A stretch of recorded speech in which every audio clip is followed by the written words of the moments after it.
Hi hello friends. കേതിൻ്റെ ഏതിൻ്റെ തൊട്ടത്തിൻ്റെ പുതിയൊരു വ്ലോഗിലേക്ക് എല്ലാ കൂട്ടുകാർക്കും സ്വാഗതം. ഇന്നൊരു പുതിയ സ്ഥലത്തിനെ പരിചയപ്പെടുക. സ്ഥലമൊന്നുമല്ല, ഒരു പുണ്യഭൂമിയായ ക്ഷേത്രമാണ്.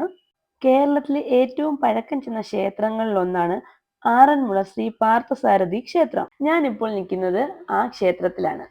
പത്തനംതിട്ട ജില്ലയിലെ ആറന്മുളയിൽ പുണ്യനദിയായ പമ്പാ നദിയുടെ തീരത്താണ് ഈ ക്ഷേത്രം സ്ഥിതി ചെയ്യുന്നത്. ഭഗവാൻ മഹാവിഷ്ണുവാണ് ഈ ക്ഷേത്രത്തിലെ മുഖ്യ പ്രതിഷ്ഠ. എന്നിരുന്നാലും ഭഗവാന്റെ 9ാമത്തെ അവതാരമായ ശ്രീകൃഷ്ണന്റെ പേരിലാണ് ഈ ക്ഷേത്രത്തിന്റെ പ്രസക്തി നിലനിൽക്കുന്നത്. ചതുർബാഹു പ്രതിഷ്ഠയാണ് ഇവിടെ. ഇതിന് സമാനമായ പ്രതിഷ്ഠ നമ്മുടെ ഗുരുവായൂർ ക്ഷേത്രത്തിലുമുണ്ട്. തിരുവാറന്മുള അപ്പൻ എന്നും നമ്മുടെ ഈ ക്ഷേത്രത്തിൽ ഭഗവാൻ അറിയപ്പെടുന്നുണ്ട്. കേരളത്തിലെ തന്നെ ഏറ്റവും പേരുകേട്ട 5 ശ്രീകൃഷ്ണ ക്ഷേത്രങ്ങളിൽ ഒന്നാണ് നമ്മുടെ തിരുവാറന്മുള പാർത്ഥസാരഥി ക്ഷേത്രം. കേരളത്തിൽ തന്നെ ശ്രീകൃഷ്ണ ക്ഷേത്രങ്ങളിൽ ഏറ്റവും വലിയ പ്രതിഷ്ഠയുള്ളത് ആറന്മുളയിലാണ്. 6 അടിയിലധികം ഉയരമുണ്ട് ഭഗവാന്റെ പ്രതിഷ്ഠയ്ക്ക്. ആഗ്രഹ സാഫല്യത്തിനായി നടത്തുന്ന ആറന്മുള വള്ളസദ്യ ഇവിടുത്തെ പ്രധാന വഴിപാടാണ്. ക്ഷേത്രത്തിലെ പ്രധാന പരിപാടികളായ തിരുവോണത്തോണിയും അഷ്ടമി രോഹിണി വള്ളസദ്യയും ആറന്മുള ഉത്രട്ടാതി വള്ളംകളിയും കാണാൻ കേരളത്തിന്റെ നാനാഭാഗത്തുനിന്നും ഒരുപാട് ഭക്തജനങ്ങൾ എത്തിച്ചേരാറുണ്ട്. അതുപോലെ തന്നെ എല്ലാ വർഷവും ശബരിമലയിലെ അയ്യപ്പ പ്രതിഷ്ഠയിൽ ചാർത്താനുള്ള തങ്കയങ്കിയും വഹിച്ചുള്ള ഘോഷയാത്ര ആരംഭിക്കുന്നത് ഇവിടെ നിന്നുമാണ്. തിരുവിതാംകൂർ ദേവസ്വം ബോർഡിന്റെ കീഴിലാണ് ഈ മഹാക്ഷേത്രം. പള്ളിയോടത്തെ വരവേൽക്കാനായിട്ടുള്ള കാത്തിരിപ്പാണ് ഈ കൽപ്പടികളിൽ നമ്മൾ ഈ കണ്ടുകൊണ്ടിരിക്കുന്നത്. അപ്പം നിങ്ങളെയും ഞാനിതിലേക്ക് ക്ഷണിക്കുന്നു.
എടാ പല സൈഡ്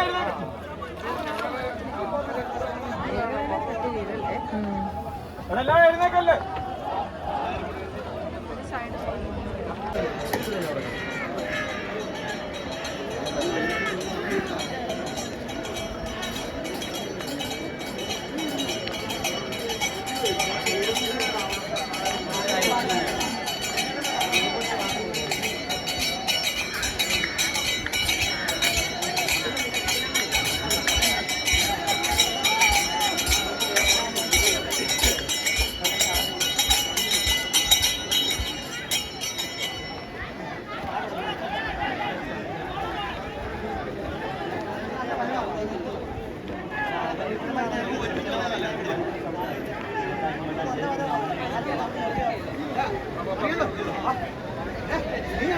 ഞാനീ പറഞ്ഞല്ലോ ആലിക്കടെ കൂടെ വന്നിട്ടാണ്. ആലിക്കടെ കൂടെ വന്നിട്ട് ആ വളർന്നു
ആറന്മുള വള്ളസദ്യ എന്നത് ചിങ്ങമാസത്തിലെ അഷ്ടമിരോഹിണിക്ക് മുൻപായി നടക്കുന്ന ഒരു പ്രധാന വഴിപാടും വിഭവസമൃദ്ധമായ വിരുന്നും ആണ്.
പള്ളിയോടങ്ങളിൽ വരുന്ന ഭക്തരെ അഷ്ടമംഗല്യം, താലപ്പൊലി, മുത്തുകുടകൾ, വാദ്യമേളങ്ങൾ എന്നിവയോടുകൂടി വേണം സ്വീകരിക്കാൻ.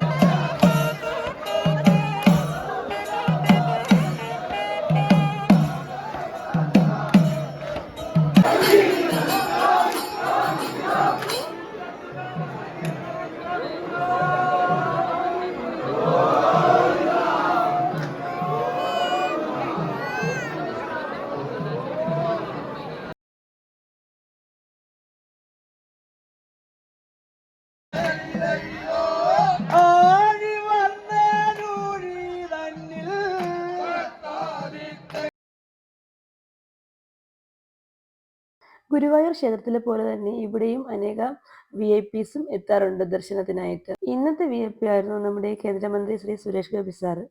വള്ളസദ്യയിൽ പങ്കെടുക്കുന്ന ഭക്തർ വള്ളപ്പാട്ടുകൾ പാടുകയും വഞ്ചിപ്പാട്ട് ശൈലിയിൽ ആവശ്യപ്പെടുന്ന വിഭവങ്ങളെല്ലാം ഇല്ല എന്ന് പറയാതെ വിളമ്പി നൽകണം എന്നതാണ് ഇതിന്റെ പ്രധാന ചടങ്ങ്.